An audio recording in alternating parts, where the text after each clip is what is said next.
Buenos días, mi nombre es Gilda Di Masi. En primer lugar, quiero agradecer la invitación a participar de este simposio. El título de mi charla es Transferencias nerviosas en la cirugía del plexo braquial. Buenos días, mi nombre. En primer lugar, lo que voy a hacer es definir una transferencia nerviosa o también llamada neurotización, que consiste en la sección de un nervio sano, que va a ser nuestro dador de axones, para anastomosarlo al nervio lesionado, que va a ser nuestro receptor. Esto implica el sacrificio de la función de este nervio que estamos seccionando. Entonces tenemos que, por supuesto, valorar, poner en la balanza el riesgo-beneficio que implica la pérdida de la función del nervio donante y la reinervación del nervio receptor.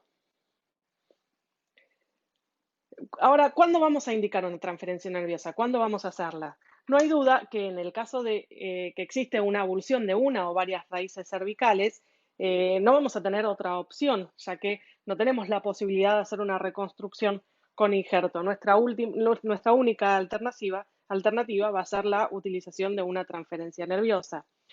Por ejemplo, en este caso, estamos viendo una mieloresonancia de una lesión completa de plexo braquial, en la que podemos observar la avulsión de todas las raíces que conforman el plexo. Pero bien, ahora, ¿qué pasa si sí tenemos raíces viables? En este caso, lo que vamos a tener que decidir si vamos a hacer una transferencia nerviosa o vamos a hacer una reconstrucción con injertos. ¿Qué es mejor hacer? Nosotros hicimos una publicación hace algunos años en la que comparamos estas dos técnicas, la transferencia nerviosa y la reconstrucción con injerto. En este caso particular es en lesiones C5, C6 o lesiones C5, C6, C7 para la recuperación de la flexión del codo, usando como transferencia nerviosa la técnica de Oberlin, es decir, la transferencia de un fascículo del nervio cubital para el nervio del bíceps. Y nuestros resultados fue que fueron efectivamente superior la técnica de transferencia nerviosa con respecto a la reconstrucción con injerto. En esta otra publicación, que es una revisión sistemática y análisis de lo publicado en la literatura, y también llegan a la misma conclusión. También estamos hablando de lesiones altas, C5, C6, C5, C6, C7, utilizando la técnica de Oberlin. Y de la misma forma, esta técnica, la transferencia nerviosa, es superior a la reconstrucción con injerto que se hacía de forma tradicional. Bien, existen diferentes nervios que podemos usar como dador de axones. Eh, podemos hacer transferencias extraplexuales o intraplexuales. En el caso de las lesiones completas de plexo braquial, en la que todos los nervios que conforman el plexo van a estar afectados, tenemos que recurrir sí o sí a las transferencias extraplexuales. Algunas de las más frecuentes son la utilización del nervio frénico, del nervio espinal accesorio, de los nervios intercostales o de la raíz C7 contralateral.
Bueno, y acá les quiero mostrar dos ejemplos de lesiones diferentes y en las dos usamos la misma técnica para la restauración del hombro, que es el espinal accesorio al supraescapular.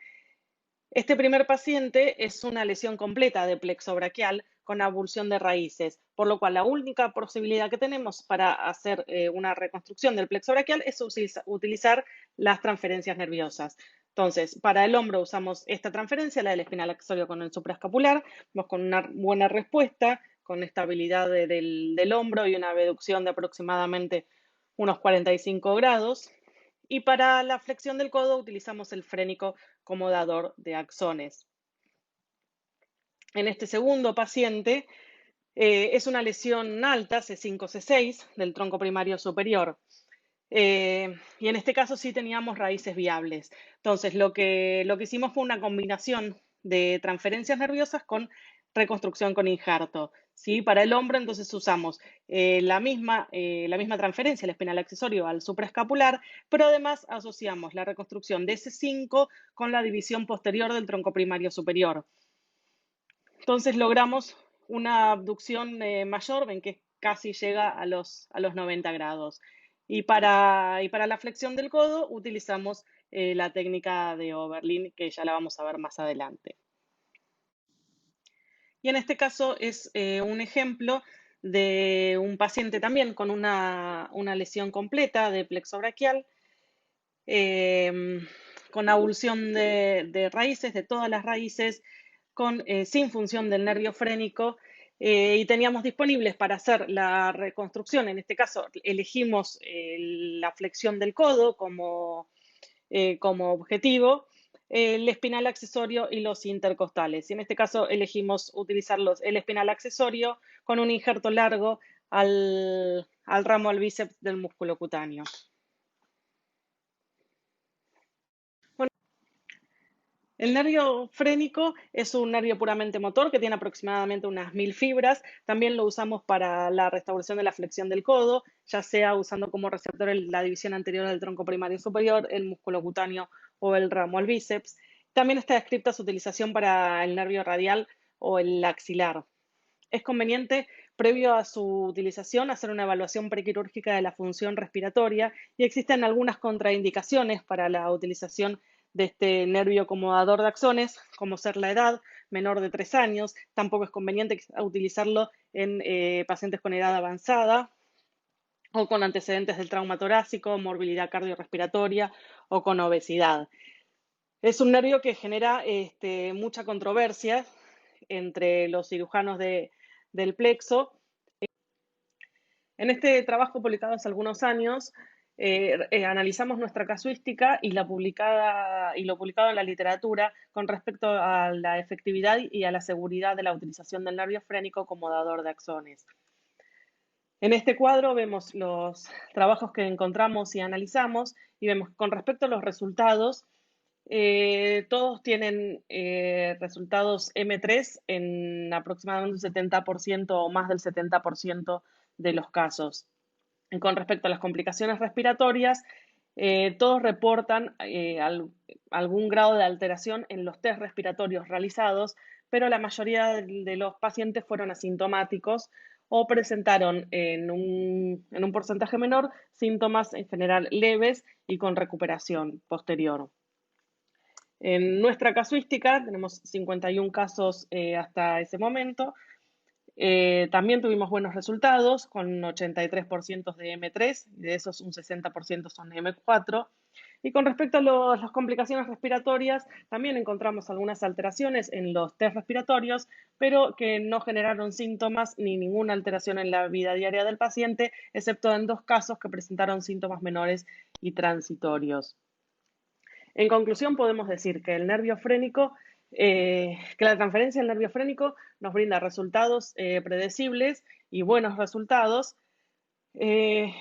Vimos que teníamos mejores resultados con injertos cortos y la rehabilitación también era un factor importante en la recuperación.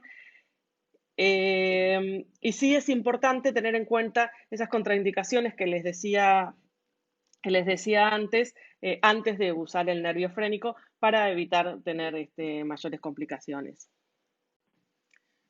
Y estos son dos casos de lesión completa de plexo braquial sin ninguna raíz viable y nuestros posibles dadores de axones son el nervio frénico, el espinal accesorio y los intercostales. Este primer paciente es el que les mostraba previamente, que habíamos usado el espinal accesorio para reinervar el supraescapular y usamos el frénico para reinervar la flexión del codo. En este caso, como receptor, usamos el músculo cutáneo a nivel infraclavicular con un injerto de 10 centímetros. Este segundo paciente también usamos el espinal accesorio para reinervar el supraescapular y para la reinervación del frénico, y para la reinervación de la flexión del codo usamos el frénico, pero con un injerto corto de 3 centímetros a la división anterior del tronco primario superior. La utilización de injerto largo e injerto corto, no me voy a meter ahora en esa discusión porque no me daría el tiempo y además Mariano también va a hablar un poco de este tema más en particular. Los nervios intercostales son nervios mixtos. Vamos a usar dos o más para tener un número adecuado de acciones para transferir. Además, tenemos que tener en cuenta que la cantidad de los axones se va reduciendo a medida que avanzamos en la disección hacia distal, aproximadamente un 10% cada 10 centímetros de longitud. Lo usamos para reinervar el músculo cutáneo en general, pero también lo podemos usar para reinervar la extensión del codo, uniéndolo a los ramos al tríceps. No es de nuestras técnicas preferidas, la verdad que es un poco, técnicamente es un poco más engorrosa que quizás que la utilización de los otros nervios, y además los resultados, por lo menos en nuestras manos, no son tan buenos. Este es un paciente con una lesión completa de plexo braquial que no tiene ninguna raíz viable, ni función de frénico, ni del espinal accesorio. Es decir, nuestra única opción era utilizar los intercostales. Y eso hicimos, los intercostales para el músculo cutáneo para lograr una flexión del codo.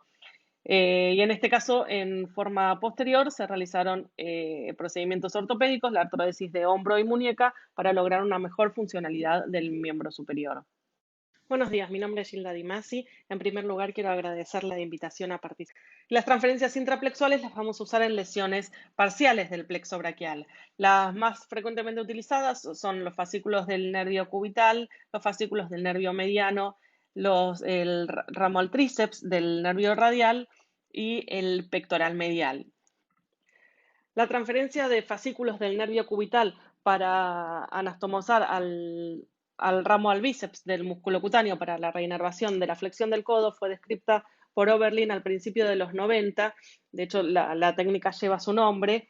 Bueno, como les comentaba al principio, se demostró que es superior la utilización de este tipo de transferencias a la realización de la reconstrucción con injertos de los troncos a nivel supraclavicular. También podemos, asociado a esta transferencia, utilizar fascículos del nervio mediano para el ramo al braquial anterior para reforzar darle más fuerza a la flexión del codo. Esta técnica es conocida como Oberlin 2, a pesar de que en realidad la fue publicada en un primer momento por McKinnon, pero bueno, se popularizó como Oberlin 2. Otra de las transferencias intraplexuales es la utilización de ramos del nervio radial, los ramos a la cabeza larga del tríceps, para reinervar la función del nervio axilar, es decir, de la abducción del brazo. Bueno, y acá vemos tres pacientes, los tres con lesiones altas, C5, C6. En este primer caso, se hizo la reconstrucción para la función del hombro, reinervando el supraescapular con el espinal accesorio, y para la flexión del codo, la técnica de Oberlin, la transferencia de fascículos del nervio cubital.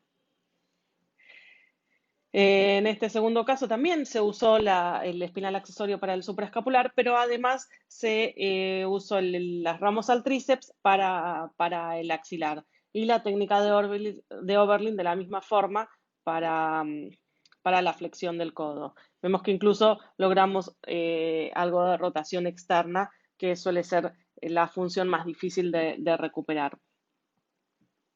Y en este tercer caso, también es una lesión C5-C6, pero que tenía algo de función de supraescapular, por lo cual las reinervaciones que se hizo, las transferencias que se hicieron son para la flexión del codo, la técnica de Oberlin, y para el deltoides y reforzar la función del hombro, los ramos al tríceps hacia el axilar.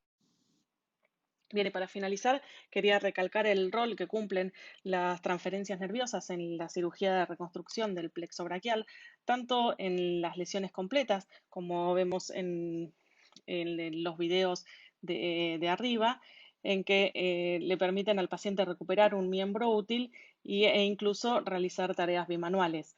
También en las lesiones parciales, en este caso son dos ejemplos de lesiones C5-C6, en las que también mediante las transferencias nerviosas podemos lograr este tipo de resultados. Bueno, eso es todo. Muchas gracias por su atención.